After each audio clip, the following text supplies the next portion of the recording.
মানুষ তার চাহিদা অনুযায়ী আমাদের ব্যবহার করে, অথচ আমরা মনে করি তারা আমাদের ভালোবাসে। এটাই হলো সুখ ধ্বংসের প্রথম অধ্যায়। ৪-৫ টুকরা রসুন নিয়ে নিলাম আস্ত, আর এভাবে পুতো দিয়ে এরকম ছেঁচে ছেঁচে নিলাম যাতে রান্নাটা আমার পারফেক্ট হয়। আর এভাবে ফোড়ন দিচ্ছি, খুবই মজার একটা রান্না। একটা প্যান নিয়ে নিলাম, তাতে কিছু গরম মশলা, পেঁয়াজ, দারচিনি, এলাচ, তেজপাতা, লং এগুলি দিয়ে ভেজে নিলাম হালকা। আর এখানে দিয়ে দিলাম ১ চা চামচ হচ্ছে রসুন বাটা, ১ চা চামচ আদা বাটা। এবারে একটু নেড়েচেড়ে দিচ্ছি, মশলাটা হালকা একটু ভেজে নিচ্ছি। আর এর মধ্যে দিয়ে দেব গুঁড়া মশলা যেগুলি আছে সেগুলি, যেমন হচ্ছে হলুদের গুঁড়া দিচ্ছি, ১ চা চামচ হলুদের গুঁড়া দিলেই যথেষ্ট। আর দিচ্ছি মরিচের গুঁড়া, পুরোপুরি ১ টেবিল দিচ্ছে না, ১ টেবিল চামচের চাইতে একটু কম দিচ্ছি। যে যেমন ঝাল খেতে পছন্দ করেন সেই অনুযায়ী দিতে পারেন। আর যেহেতু এখানে ডাল রান্না করছি, আমি ১ কাপ ডাল মানে হচ্ছে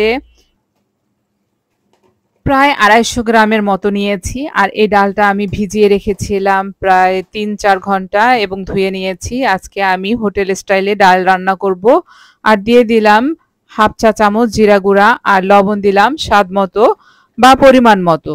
যে যেমন লবণ খেতে পছন্দ করেন সেই অনুযায়ী দিতে পারেন। খুব বেশিও দেওয়ার দরকার নেই, খুব কমও দেওয়ার দরকার নেই। স্বাদ মতো লবণটা দিলেই হবে। এবারে একটু নেড়েচেড়ে মশলাটা ভালোভাবে কষিয়ে নিচ্ছি। একটু পানি দিয়েছিলাম সামান্য, যাতে মশলাটা পুড়ে না যায়। চুলার আঁচটা মিডিয়াম রেখে এই রান্নাটা করে নিচ্ছি, আর ভালো করে মশলাটা কষিয়ে নিচ্ছি যাতে মশলার কাঁচা গন্ধটা না থাকে। আর এর মধ্যে আমি ডাল দিয়ে আবারও ভালো করে কষিয়ে নিচ্ছি, যাতে ডালের একটা যে কাঁচা গন্ধ সেটাও না থাকে। এই বুটের ডাল রান্না করতে গেলে ভালোভাবে কষিয়ে নিতে হবে, না হলে কিন্তু একটা কাঁচা গন্ধ থাকে, যা ভালো লাগে না। হোটেলে কিন্তু এইভাবে ভালো করে কষিয়ে নেয়। আমার কিন্তু কষানো হয়ে গেছে, এখানে আমি পরিমাণ মতো পানি দিয়ে দিলাম যাতে ভালোভাবে সিদ্ধ হয়।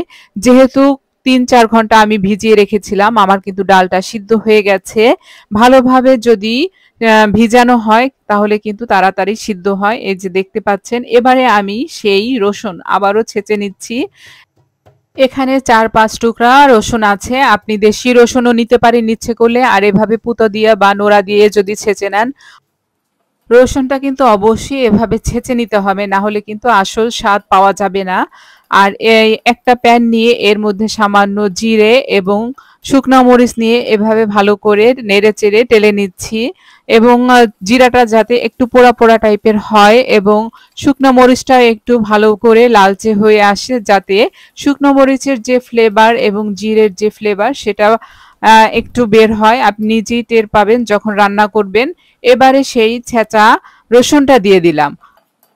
রসুন দেওয়ার পরে এবারে নেড়েচেড়ে ভালো করে রসুনটা ভেজে নিচ্ছি, একটু লালচে টাইপের, খুব বেশি ভাজা যাবে না, তাহলে কিন্তু রসুন পুড়ে যাবে এবং খেতে ভালো লাগবে না। এই রসুনের যে একটা ফ্লেভার সেটা কি বলবো, অবশ্যই রান্না করে ট্রাই করবেন, না হলে কিন্তু বুঝতে পারবেন না যে হোটেলে কিভাবে আসলে বুটের ডাল রান্না করে এবং কি মজার এবং আলাদা একটা ফ্লেভার আসে।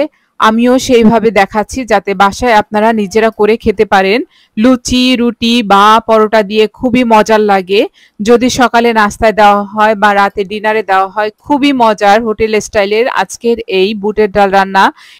এই রান্নাটা কিন্তু অনেক ট্রাই করতে করতে আজকে আমি পারফেক্ট অবস্থায় নিয়ে এসেছি। বাসায় অবশ্যই ট্রাই করতে পারেন এবং ট্রাই করে দেখতে পারেন যে কেমন।